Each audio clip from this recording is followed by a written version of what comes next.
Shiv Harihar channel पर आपका स्वागत है। आज का सुविचार, पराजय तब नहीं होती जब आप गिर जाते हैं, पराजय तब होती है जब आप उठने से इनकार कर देते हैं। शनिवार के दिन हनुमान भक्त शनि व्रत कथा। शनि पक्ष रहित होकर अगर पाप कर्म की सजा देते हैं तो उत्तम कर्म करने वाले मनुष्य को हर प्रकार की सुख सुविधा एवं वैभव भी प्रदान करते हैं।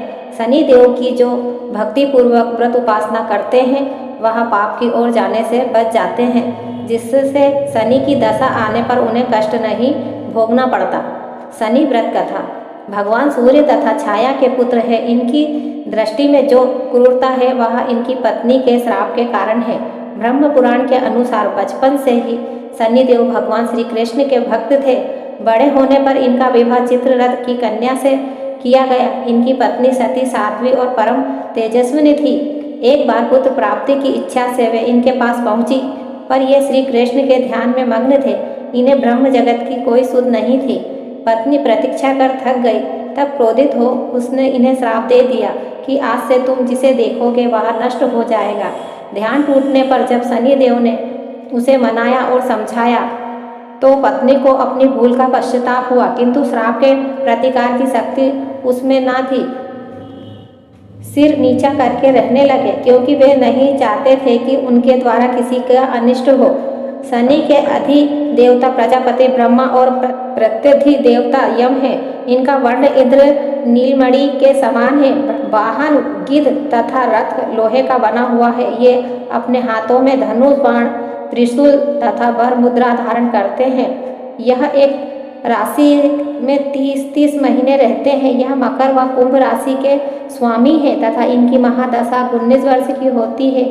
इनका सामान्य मंत्र है ओम सम शनिचराय नमः। इसका श्रद्धा अनुसार रोज एक निश्चित संख्या में जाप करना चाहिए। शनिवार का व्रत यूँ तो आप वर्ष में किसी भी शनिवार के दिन शुरू कर सकते हैं, परंतु श्रावण मास में शनिवार का व्रत प्रारंभ करना अति मंगलकारी है। इस व्रत का पालन करने वाले को शनिवार के दिन प्रातः ब्रह्म मुहूर्त में स्नान करके शनिदेव की प्रतिमा की विधि सहित पूजन करनी चाहिए। शनि भक्तों को इस दिन शनि मंदिर में जाकर शनिदेव को नीले लाजवंती का फूल, तिल, तेल, गुड़ अर्पण करना चाहिए। शनिदेव के नाम से दीपक जलाना चाहिए।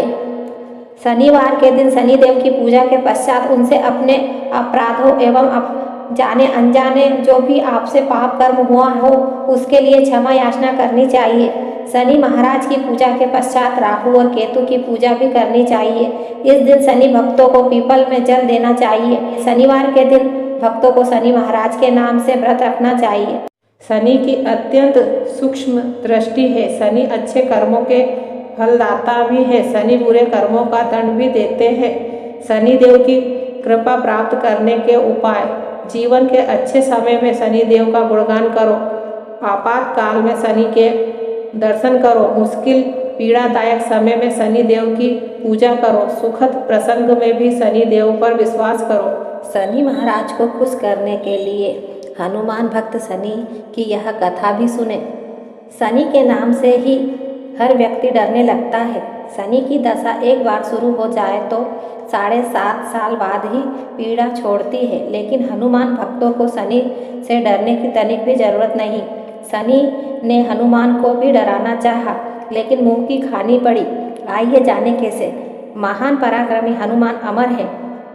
पवन पुत्र हनुमान रघुकुल के कुमारों के कहने पर प्रतिदिन अपनी आत्मकथा का कोई भाग सुनाया करते थे। उन्होंने कहा कि मैं एक बार संध्या समय अपने आराध्य श्री राम का स्मरण करने लगा तो उसे समय ग्रहों में पाप ग्रह मंद गति सूर्य पुत्र शनि देव पधारे। वह अत्यंत कृष्ण वर्ण के भीषण आकार के थे। वह अपना सिर प्राय झुकाए रखते थे। जिस पर अपनी दृष्टि डालते वह अवश्य नष्ट हो जाता। शनिदेव हनुमान के बहुबल और पराक्रम को नहीं जानते थे। हनुमान ने उन्हें लंका में 10 ग्रीव के बंधन से मुक्त किया था।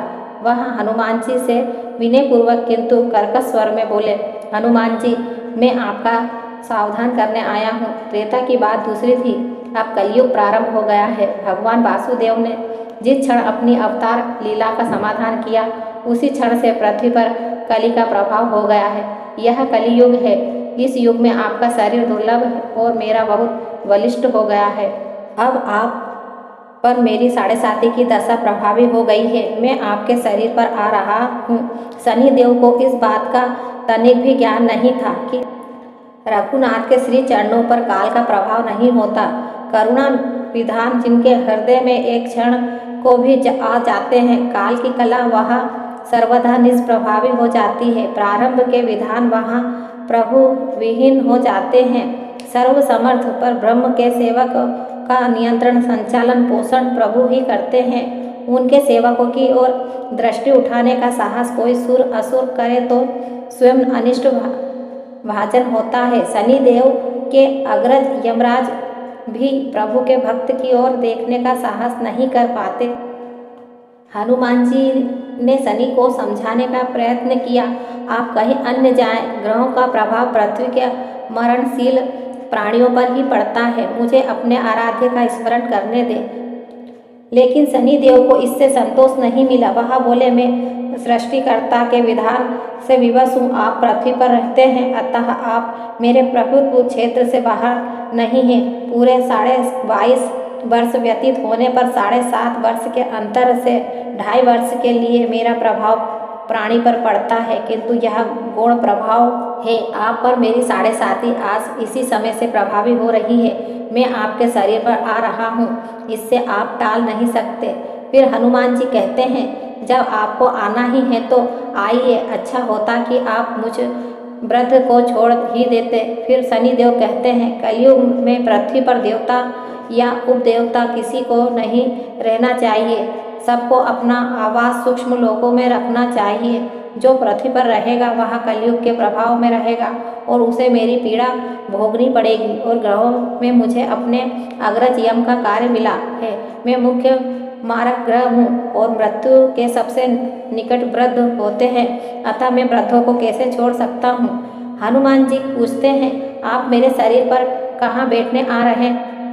शनिदेव गर्व से कहते हैं, प्राणी के सिर पर।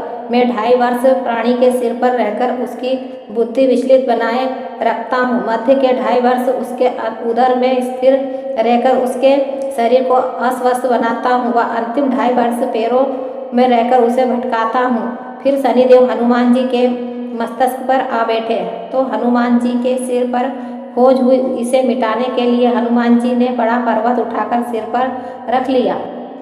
शनिदेव चिल्लाते हैं, यह क्या कर रहे हो आप। फिर हनुमान जी कहते हैं, जैसे आप सृष्टि के कर्ता हैं, जैसे आप सृष्टि के विधान से विवश हैं, वैसे ही मैं भी अपने स्वभाव से विवश हूँ। मेरे मस्तिष्क पर खाज मिटाने की यही उपचार पद्धति है और आप अपना कार्य करें और मैं अपना कार्य। ऐसा कहते ही हनुमान जी ने दूसरा पर्वत उठाकर सिर पर रख लिया।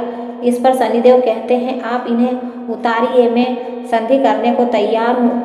उनके इतना कहने जी ने तीसरा पर्वत उठाकर सिर पर रख लिया तो शनिदेव चिल्लाकर कहते हैं, मैं अब आपके समीप नहीं आऊँगा। फिर भी हनुमान जी नहीं माने और चौथा पर्वत उठाकर सिर पर रख लिया।